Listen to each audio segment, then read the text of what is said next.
Okay, we've got to talk about Charlie Kirk just a little bit, though mostly it's just to show how among the right, I believe this pro-Israel stance is largely used to obfuscate from their clear anti-Semitism that is still present even to today, as they are the largest proponents of some of the most dangerous anti-Jewish tropes, from the globalist nonsense to the Great Replacement, which has moved more anti-immigrant, but the origins of it was anti-Semitic, and I feel like all of this gets brushed over because of their staunch support of Israel. So I want to play a brief clip here of Charlie going at Larry David because Curb Your Enthusiasm in its winding down years is now political and they're not Trump fans. So of course, the proper right-wing reaction is prejudice. But just watch how quickly he manages to hit every single trope. People would ask, Charlie, do you watch Curb Your Enthusiasm? I never liked Larry David. He is not the brains of the operation of Seinfeld. It was obviously Jerry or somebody else. He's a baby. He's sick. Larry David, you perfectly just showed us exactly what is going on tonight at this New York fundraiser. This is the Upper East crew.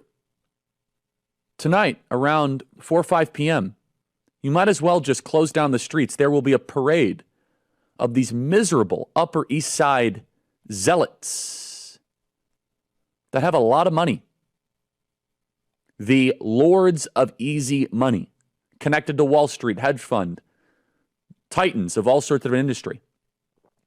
And they're just going to go right down Park Avenue. They're going to go right down Fifth Avenue to the New York City Radio Hall to have in their own mind a religious experience. In all seriousness, why does Charlie's face contort like this and he twitches all over the place when he's talking? If Biden did this, they would be so quick to say drugs. But I'm not going to stoop to their level, right? I consider myself a level above. So I'm just going to say it looks like he's holding in a really big shit and it's making him uncomfortable. Now, did you watch how fast he did manage to hit every single trope? Lazy, rich, easy money, tied into Wall Street, controls all sectors in America, all packaged neatly. When, first off, what has Seinfeld done since Seinfeld or that's relevant or of importance or been successful? Larry David won 7 Emmys writing Seinfeld and then went on to do Curb Your Enthusiasm, which went on for over 100 episodes on HBO.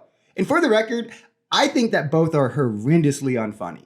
Like it should be illegal to do that kind of comedy. It's so seriously unfunny, I would vote for Trump before I watch Seinfeld. And okay, hold on. I wouldn't go that far, but you get the point. Tonight is essentially group therapy. Tonight is essentially $100,000, $250,000 for group therapy. Be among the other mentally deranged people in New York that live very shallow lives. You know what's really interesting is it's obvious that ever since Donald Trump came on the scene, Larry David is not as happy of a person as he once was. He's really never been that happy. I think he's an atheist.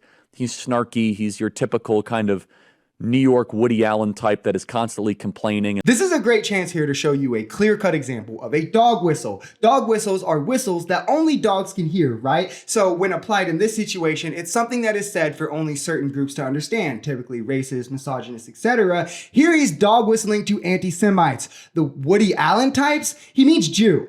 Woody Allen is also Jewish, and he's trying to write off Larry David's disdain of Trump as, oh, he's just a complainy Jew, one of those New York complainy Jews doing Jew things. That's essentially what he's saying. When Trump also pushes these dangerous globalist conspiracies, especially when he was trying to win the office in 2016, what reason would a Jewish man have to defend Trump?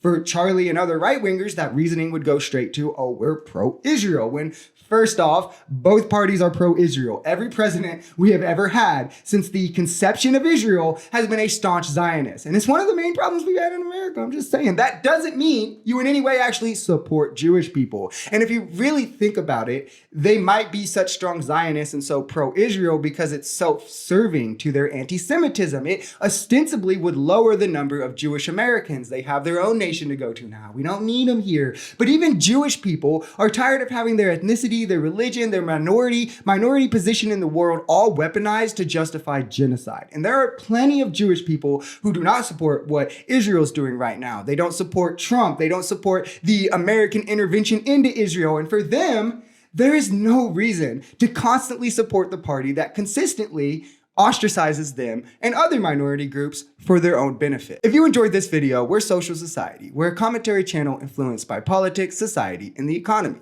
We are pretty left-leaning on this channel, but we're open to our right-wingers as well. The biggest thing here is having conversations that get everyone to the bottom of the truth. If that sounds like something that could interest you, consider smashing that subscribe button, leaving us a like, or even commenting on this video. We even have memberships available as low as $3 if you'd like to support, because the only way we become a society is together.